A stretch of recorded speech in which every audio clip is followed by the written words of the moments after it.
नमस्ते, प्रणाम, हर हर महादेव। कैसे हैं आप लोग? उम्मीद करते हैं अच्छे होंगे, स्वस्थ होंगे, मस्त होंगे।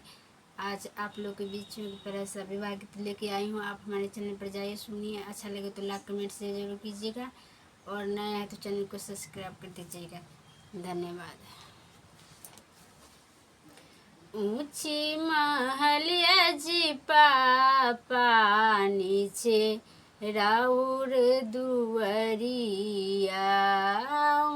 ऊंची महलिया जी पापा, नीचे राउर दुवरिया। आंगन तोर बड़े जी पापा, सजन छुकले दुवरिया। आंगन तोर बड़े जी पापा, सजन छुकले दुवरिया। एक ओरी बैठियो पापा, नैहर के हो लोगवा। अरे नैहर के हो लोगवा।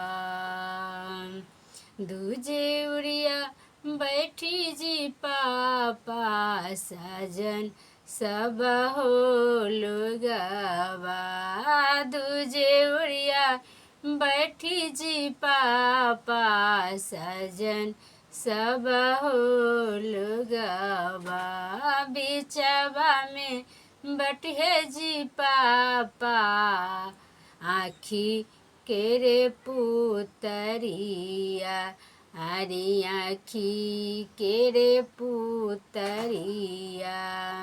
संगमा में बैठिए जी पापा, दूल्हा राहो दामादावा। अरे दूल्हा राहो दामादावा। आजू घरे बारी हो पापा, धियवा हो दुलरिया। आजू घरे बारी हो पापा, धियवा हो दुलरिया। यार धियवा हो दुलरिया।